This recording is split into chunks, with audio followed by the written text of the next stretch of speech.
ជំរាបសួរបងប្អូនសូមស្វាគមន៍មកកាន់ Channel Sleuk Teuy នៅថ្ងៃនេះខ្ញុំសូមបង្ហាញជូនបងប្អូនអំពីរបៀបធ្វើការ៉េនទូរ៉េន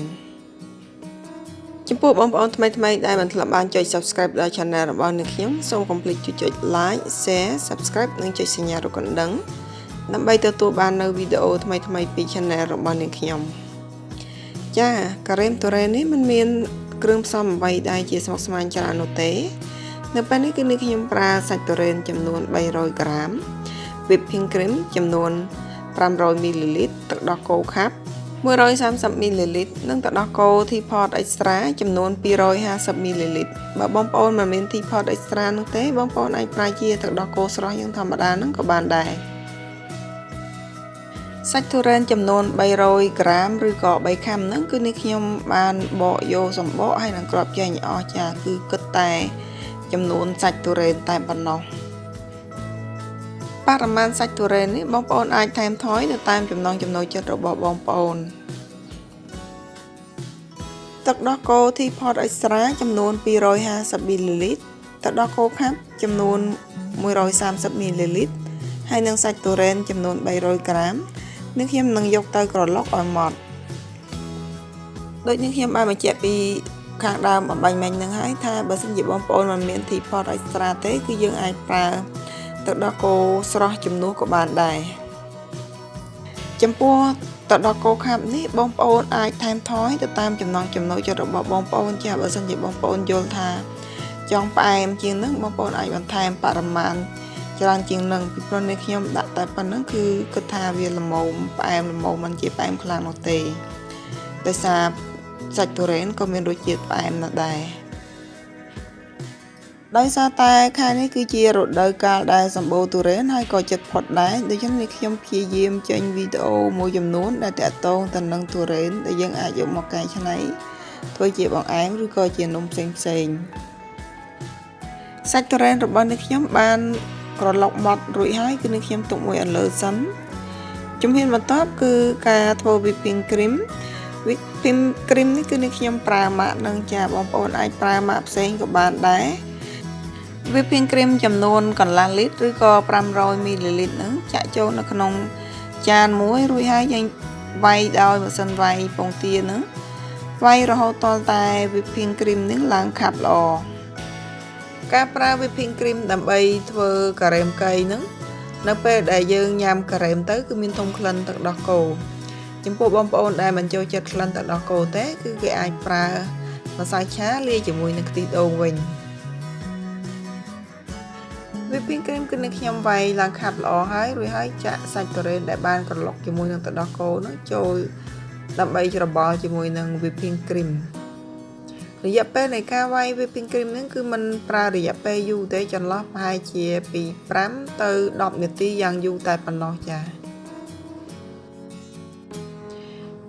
ត្រូវច្របល់ Whipping cream ហើយនឹង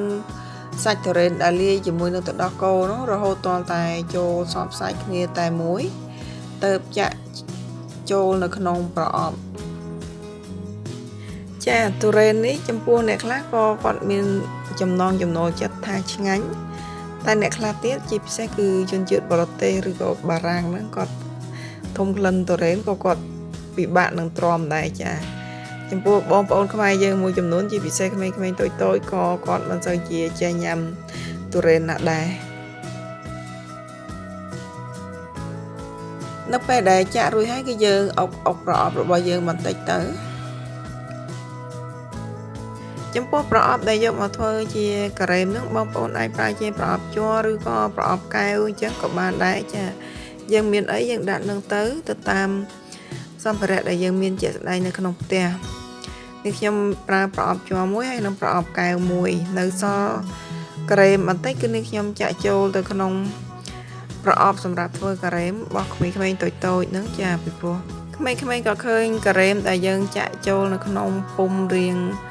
ខ្ជូតហ្នឹងក៏គាត់ចូលចិត្តញ៉ាំជាងការ៉េមរបស់នេះខ្ញុំចាក់បាញ់មិញរៀងហៀចាដូច្នេះនេះខ្ញុំក៏ជួយសម្អាតខ្លះទៅរៀងរាល់ពេលដែលយើងចាក់ការ៉េមចូលនៅក្នុងប្រអប់ឬកំពុំហ្នឹងគឺយើងត្រូវតែលើកវាអុកដើម្បីឲ្យសាច់ការ៉េមរបស់យើងហ្នឹងចុះទៅខាងក្រោម បានសព្វល្អបន្ទាប់មកគឺនេះខ្ញុំយកទៅក្លាសេនៅក្នុងទូទឹកកកនៅកន្លែងកកក្រោយពីក្លាសេរយៈពេល3ម៉ោងគឺនេះខ្ញុំដកការ៉េមដែលបានដាក់នៅក្នុងប្រអប់នឹងចេញបាការ៉េមនឹងចេញហើយយកទៅក្រឡុកម្ដងទៀតចំពោះពុំតូចៗដែលដាក់សម្រាប់ក្មេងៗហ្នឹងគឺនេះខ្ញុំមិនដកយកមកក្រឡុកម្ដងទៀតនោះទេចាគឺបាតែការ៉េមដែលដាក់នៅក្នុងប្រអប់ធំៗហ្នឹងការដែលយកសាច់ការ៉េមមកក្រឡុកម្ដងទៀតជាលើកទី2នេះគឺដើម្បីឲ្យសាច់ការ៉េមរបស់យើងម៉ត់ល្អនិងមិនកករឹងខ្លាំងនៅពេលដែលការ៉េមទុកមួយយប់រួចហើយវិធីធ្វើការ៉េមនេះគឺជាការ៉េម homemade ដែលយើងធ្វើសម្រាប់ញ៉ាំនៅក្នុងក្រុមគ្រួសារតែប៉ុណ្ណោះបើសិនជាការដែលគេធ្វើលក់នៅក្នុងហាងធំៗល្បីៗហ្នឹងគឺគេមានគ្រឿងផ្សំគេពិសេសផ្សេងច្រើនជាងនឹងបន្ថែមទៀតដែលធ្វើឲ្យគុណភាពការ៉េមនិងរសជាតិការ៉េមហ្នឹងខុសពីការ៉េមដែលយើងធ្វើនៅតាមផ្ទះដូច្នេះបើសិនជាបងប្អូនចង់បានការ៉េមដែលមានគុណភាពដូចការ៉េមដែលគេធ្វើលក់នៅតាមហាងបរទេសធំៗហ្នឹងគឺมันអាចទេចាពីព្រោះយើងមិនមានគ្រឿងផ្សំច្រើនដូចដែលគេធ្វើលក់នោះទេការ៉េមដែលបានក្រឡុកជាលើកទី2ហើយគឺយើងយកមកចាក់នៅក្នុងប្រអប់ដដែលរបស់យើងហ្នឹងរួចហើយអុកវាទៅក្រោមបន្តិចនិងលើកយកទៅដាក់ក្លាសេនៅក្នុងទូទឹកកកនៅកន្លែងកកនោះរយៈពេល1យប់ចាលើកនេះគឺយើងក្លាសេទុកចោល1យប់ដើម្បីឲ្យការ៉េមរបស់យើងហ្នឹងកកបានល្អ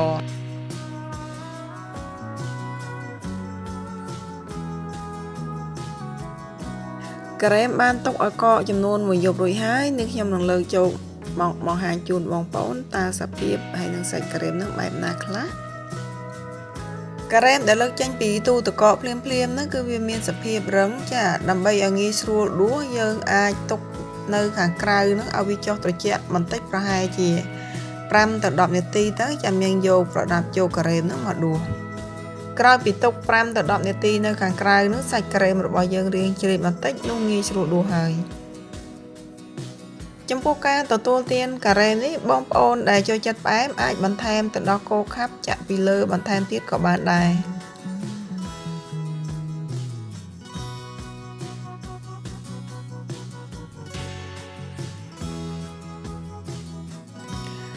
នៅពេលនេះមើលការ៉េមដែលខ្ញុំដាក់នៅក្នុងប្រអប់តូចៗដែលធ្វើជាពុំការ៉េមសម្រាប់ក្មេងៗហ្នឹងចានៅពេលដែលដកមកគឺការ៉េមរបស់យើងល្អមែនតើដើម្បីឲ្យតាក់ទាញបងប្អូនអាចមានស្ករគ្រាប់ល្អៗតូចៗហ្នឹងយកមករោយ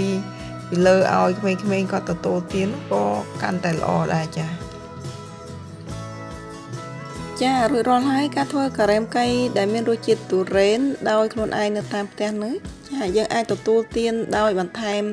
ទៅដល់គោខាប់ឬក៏សម្រាប់ក្មេងៗគឺយើងមានស្ករដែលមានពណ៌ចម្រុះពណ៌ហ្នឹងយកមកលាយពីលើហ្នឹងក៏បានរោយពីលើហ្នឹងក៏បានដែរចំពោះបងប្អូនដែលចូលចិត្តសាច់ទុរេនច្រើននៅពេលដែលយើងដួសទុរេនដាក់កែវឬក៏ដាក់ចានហើយយើងអាចចិតសាច់ទុរេនហ្នឹងបន្ថែមចំណិតទៅដាក់នៅក្នុងកែវទុរេនហើយយើងទទួលទានគឺថាមានរសជាតិឆ្ងាញ់មែនតើតែប៉ុណ្ណឹងគឺជាការស្រេចហើយងាយស្រួលមែនតើគ្រឿងផ្សំនៃការធ្វើការ៉េមហ្នឹងតែ3-4មុខតែប៉ុណ្ណោះដូច្នេះបងប្អូនដែលមិនធ្លាប់បានសាកល្បងធ្វើការ៉េមទុរេននៅតាមផ្ទះទទួលទាននៅឡើយបងប្អូនគួរតែសាកល្បងនេះខ្ញុំសូមធានាថាពិតជាចាប់ចិត្តជាមិនខាននោះទេសូមអរគុណបងប្អូនដែលបានចំណាយពេលវេលារបស់បងប្អូននៅក្នុងការតាមដានទស្សនាវីដេអូរបស់នេះខ្ញុំតាំងពីចំណុចចាប់ផ្ដើមរហូតដល់ទីបញ្ចប់អំពីរបៀបធ្វើការ៉េមទុរេននៅពេលនេះបើសិនជាបងប្អូនមានសំណុំពរឬក៏មានបញ្ហាអ្វីមួយសូមបងប្អូនខមមិនពីខាងក្រោមវីដេអូដើម្បីឲ្យនេះខ្ញុំបានដឹងផងចំពោះបងប្អូនដែលបានចូលមើលវីដេអូរបស់នេះខ្ញុំហើយក៏មិនធ្លាប់បានចុច Subscribe នៅឡើយសូមបងប្អូនកុំភ្លេចជួយចុច Like Share Subscribe និងចុចសញ្ញារូបកណ្ដឹងដើម្បីទទួលបាននូវវីដេអូថ្មីៗពី Channel របស់នេះខ្ញុំសម្រាប់ពេលនេះនេះខ្ញុំសូមអរគុណសូមជម្រាបលាជួបគ្នានៅវីដេអូថ្មីៗក្រោយៗជាបន្តទៀតបាយបាយ